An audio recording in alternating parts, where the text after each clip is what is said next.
Наш баракатный митинг озарил своим присутствием служитель Корана, защитник ислама и мусульман, защитник сунны пророка Мухаммада саллаллаху алейхи вассалям, сын легендарного великого шахида Ахмада Хаджи Кадырова, Рамзан Кадыров, Аллаху Акбар! Сәтсәтіп Түркәй Салман Шервеневичу. Телеграм-канал Чо Адат Ош, на канале администратор Уса. Адат су назван бия, сун адат убаду саха, я сучу чан саха, я сучу администратор саха, я создатель чан анден саха. И чо белгрупп, и чо нех нахле хоши, нохчо айдла мелбо нахле хоши, нохчо молнаш бе хош, турчки, что стихи щелч, пей мелбо чум лелдер охт чо. Isum peit bochum duchen, isum unten so chach, sanam sum leoshkinu, so what of nu, so say that your arrest, sum is must not be matter, ama ish tachella. Sundela, as tahana saying nakazani issue, most telegram canal ad meo chumchan, as serving administrators, as peridella, take is the fate you.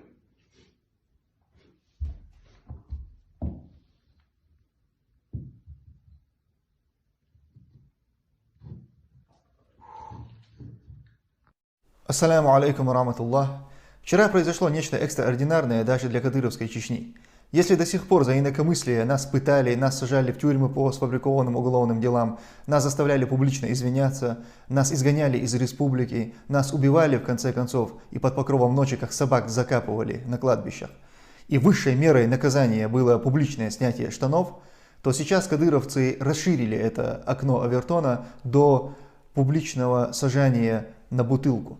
Вчера в сети распространился вот этот ролик, на котором молодой 19-летний чеченский юноша, абсолютно голый, называя свое имя и фамилию, рассказывает о том, что он был администратором на телеграм-канале Адат, и что это очень плохой канал, они занимаются плохими вещами, ругают власть. Он осознал, что поступал неправильно, и поэтому решил сесть на бутылку. Мы, конечно, все прекрасно понимаем, кто является режиссером, постановщиком и оператором в этом кино. И вчерашняя дата, 7 сентября 2020 года, войдет в историю как очередное пробитое кадыровцами дно. Но экстраординарность данной ситуации заключается даже не столько в самом извращенном действии, сколько в его публичности, так как само действие для кадыровцев далеко не ново. Подобные извращения они практиковали всегда. И я давно уже хотел рассказать вам о похожей ситуации, произошедшей с одним чеченским воином. И я думаю, сейчас самое подходящее время для этой истории. Воина звали Асламбек Саралиев. Вот он на фотографии. Он не был преступником, он был обычным чеченским парнем. Он сражался с врагом, пришедшим на нашу землю убивать нас. В один из дней он был похищен шайкой Руслана Асуева, того самого кадыровского друга по кличке Нурлан, которого Кадыров встретил в тюрьме. Помните, я рассказывал вам эту историю? Они очень жестоко пытали Асламбека Саралиева, требуя от него признательных показаний. Во время одной из пыток они засунули ему дубинку в задний проход, тем самым повредив ему прямую кишку. В таком состоянии они передали его в СИЗО. Далее он был этапирован в Пятигорск. В Пятигорске ему стало настолько плохо, что он при смерти был госпитализирован в больницу. В больнице ему поставили дренаж, вывели кишку через переднюю стенку живота. В мгновение Асламбек Саралиев превратился в инвалида, который всю оставшуюся жизнь должен был ходить с мешком на животе. Но Асламбек был не из тех, кто планировал долго жить и, будучи инвалидом, возиться скалоприемниками. Ему удалось сбежать из больницы в Пятигорске, он вернулся обратно в Грозный, навестил одного из тех, кто сотворил с ним эту мерзость, и отправил его на тот свет. Через несколько дней Асламбек был обнаружен и блокирован кадыровцами в доме своего друга. Произошел бой, в результате которого Асламбек погиб. Пал шахидом, иншаллах. Да помилует его Всевышний Аллах и дарует ему высшую степень рая. История Асламбека Саралиева очень поучительна и для кадыровских преступников, и для всех нас. Главное, чтобы все сделали правильные выводы. Ну а снятое вчера кадыровцами извращенческое видео – это наилучшая иллюстрация пути Ахмата Кадырова, пути извращенцев. И эта ситуация требует общественного резонанса и общественного осуждения. На это должны отреагировать журналисты, правозащитники России и всего мира. Об этом нужно спрашивать Путина, Пескова, Кадырова и всевозможных чиновников. Этого парня по возможности нужно вывести в безопасную страну и дать ему возможность публично рассказать о том, как это все произошло. В конце-то концов, что будет дальше? Неужели следующего комментатора, администратора группы или модератора будут насиловать на камеру? Да упасет нас Аллах от позора в этом мире и в мире вечном. Завершить это видео я хочу словами кадыровского министра печати и информации Ахмеда Дудаева. Комментируя видео, как чеченец переносит через реку араба, он написал: «Так низко мы еще не падали». Так вот, кадыровцы, так низко, как вчера, вы еще не падали. Вся хвала принадлежит Аллаху, Господу миров. Вассаляму алейкум ва рахматуллахи ва баракатух.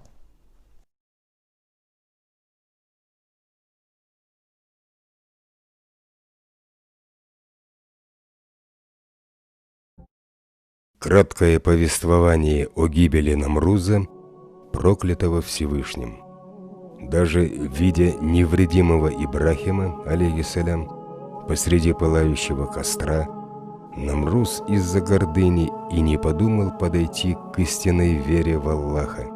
Его неверие, напротив, усилилось.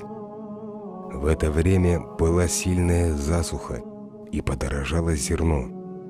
У Намруза был обычай оставлять весь урожай про запас, чтобы соседи покупали у него зерно.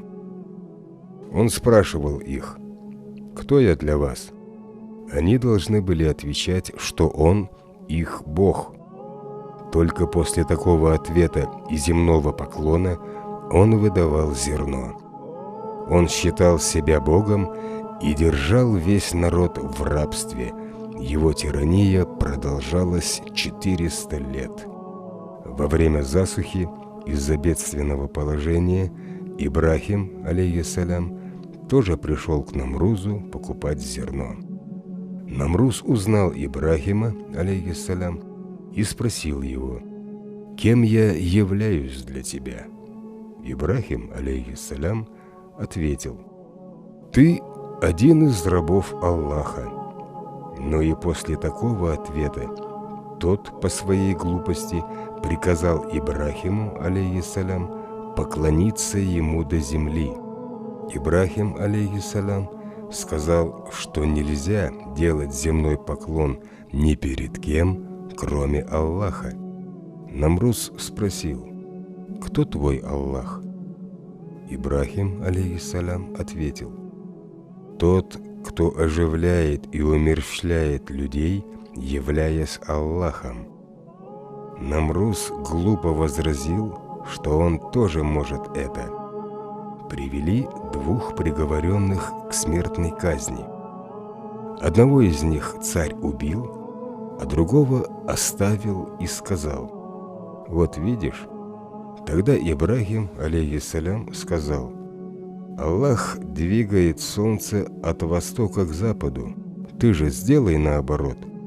Намруз не нашел, что сказать в ответ. Ибрахиму, алейхиссалям, было тяжело возвращаться домой ни с чем. Он наполнил свои мешки землей и, вернувшись домой с этим грузом, сразу уснул. Когда он пробудился, родные принесли ему еду. Он поинтересовался: «Откуда это?» Они ответили, что из муки, которую он принес. И тут он понял, что земля превратилась в муку, но скрыл это от семьи и много раз повторял хвалу Всевышнему, говоря, что Аллах дает удел рабу, когда и как соизволит.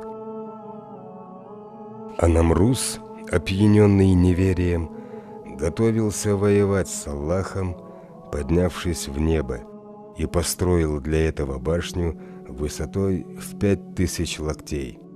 Затем он взял 2 орлят и вскармливал их мясом и хлебом.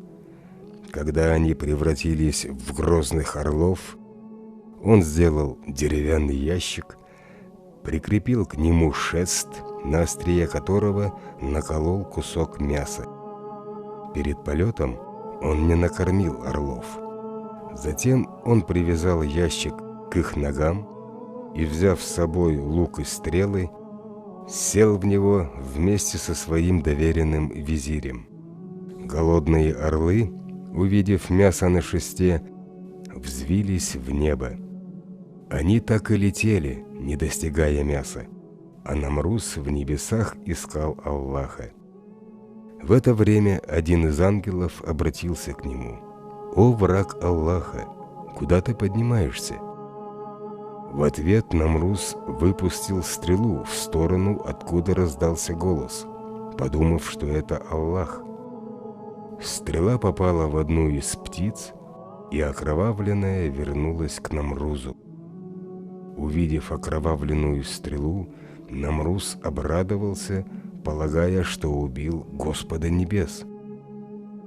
С победой, в кавычках, одержанной в небе с помощью лука и стрел, еле живой, больной и поседевший от страха, Намруз опустился на землю.